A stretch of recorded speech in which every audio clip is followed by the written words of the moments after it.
Iqra Chaudhary ji.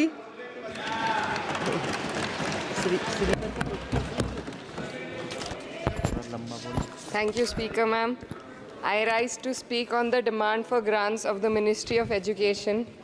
And while the Union Ministry of Education recently celebrated the 4th anniversary of NEP 2020 with a week-long Shiksha Saptah, this grandstanding does nothing to address the stark reality. And as a member who have very recently been a student too, I would like to shed some light on the facets that are not as rosy as the government might think. Despite NEP 2020's clear directive and the Kothari Commission's long-standing recommendation for 6% of GDP in education, the Ministry of Education's allocation is less than half of what has been recommended. The biggest cut has been for the University Grants Commission, which saw a 61% dropping from 6,409 crores to only 25 crore this time, which will affect the higher education of our country. And in 2020, India's average learning adjusted years of schooling was 7.1 years, lagging behind countries like Mexico, Kenya, Sri Lanka, Iran, UAE, and even Palestine. The foundational skills are alarmingly weak among 14 to 18-year-olds. About 25% of those surveyed couldn't read a standard 2 level text in their regional language, and only 43% could solve a simple division problem. Shockingly, nearly 43% of undergraduate students also struggled with basic division.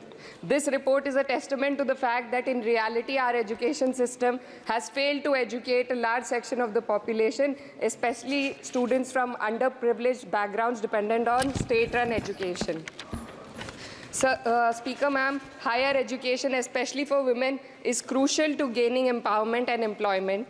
And the AISHE report shows that only 10.4 colleges in the country were exclusively female. The constituency that I represent and other such areas in the country where patriarchal beliefs have prevented women from accessing co-ed colleges. Therefore, we need women specialized institutions so that women can get educated and get further in the society. Ma'am, पिछले 7 साल में देश भर में 70 paper leak हुए हैं, जिससे 2 करोड़ युवाओं की ज़िंदगी बर्बाद हुई है। नीट, नेट और अन्य ऐसे पेपर लीक से हमारे देश की परीक्षा कराने वाली संस्थानों की छवि पर गहरा धब्बा लगा है, और जिसके कारण देश के युवा का इस सरकार के निष्पक्ष परीक्षा कराने की क्षमता से भरोसा उठ चुका है। इसी के संदर्भ में NCRB की जो स्टूडेंट सुसाइड रेट है वो 7.6 हो गई है, ऐसा 2022 की रिपोर्ट में बताया गया था। Ma'am, similarly, the situation is for the NET and DU LLB entrance examination. The abrupt cancellation and the mismanagement of the NTA is a crucial issue that the government needs to look into. Ma'am, I would also like to bring to your attention the discrimination against minorities in this budget allocation, especially in the case of closure of the Maulana Azad Foundation. Despite the Prime Minister's vision of minorities progressing with Quran in one hand and computer in the other, this undermines efforts to boost educational opportunities. What we also need in today's time is quality STEM education, as outlined by India's National Education Policy 2020, and it is crucial for fostering critical thinking and preparing our youth for 21st century challenges.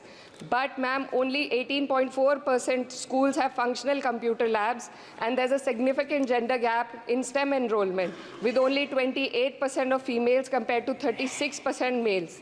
While the government now promotes Digital India, it would do well to take a leaf from the Samajwadi Party's government under Akhilesh Yadav ji, which began distributing free laptops to class 12 students in 2012, effectively combating computer illiteracy and bridging digital divide in rural Uttar Pradesh.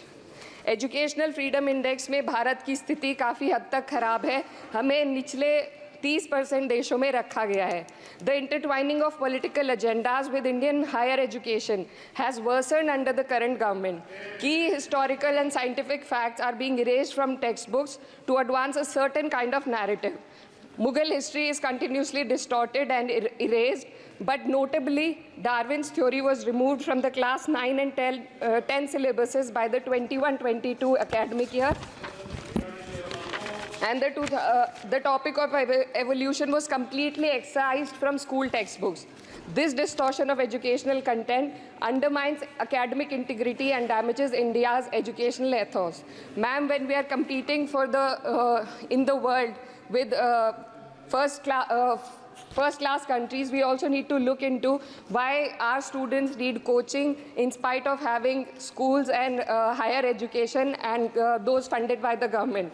The incident of 3 students dying in UPSC coaching has once again exposed the harsh reality, just a minute, man, and plight of a significant segment of our population. These young individuals, hopeful of securing government jobs, endure poor living conditions in places like Kota and Rajendra Nagar. This situation calls for a deeper reflection on the shortcomings of our outdated education system. The coaching industry in India has become a critical part of the educational landscape due to the failures of the traditional schooling system. The national education policy fails to address why students rely on coaching in the first place. So, ma'am, I would like to end with certain demands to the minister for my constituency. मेरे संसदीय क्षेत्र कैराना में आपके माध्यम से सरकार से मैं मांग करती हूँ कि विजय सिंह पथिक डिग्री कॉलेज कैराना में बीएड, एलएलबी जैसे कोर्सेज शुरू किए जाने चाहिए जिनसे युवा और महिला अपने रोजगार खुद ढूंढ सके। जनपद शामली के कैराना और ऊन में और सहारनपुर के नकुड़ में गर्ल्स डिग्री कॉलेज और गर्ल्स हॉस्टल खोले जाएं। जनपद शामली में नया केंद्रीय विद्यालय व जवाहर नवोदय विद्यालय खोलने जाने की मांग करती हूँ और मां शकंभरी देवी विश्वविद्यालय सहारनपुर को अपना कैंपस और विभिन्न प्रोफेशनल कोर्सेज चलाने के लिए विशेष धनराशि प्रधानमंत्री उच्चतर शिक्षा अभियान के अंतर्गत दिए जाने की मांग करती हूँ। उत्तर प्रदेश राज्य में शिक्षा मित्रों का संयोजन अध्यापकों के पद पर किया जाए ताकि प्राइमरी एवं जूनियर हाई स्कूलों में शिक्षकों की कमी को दूर किया जा सके। धन्यवाद।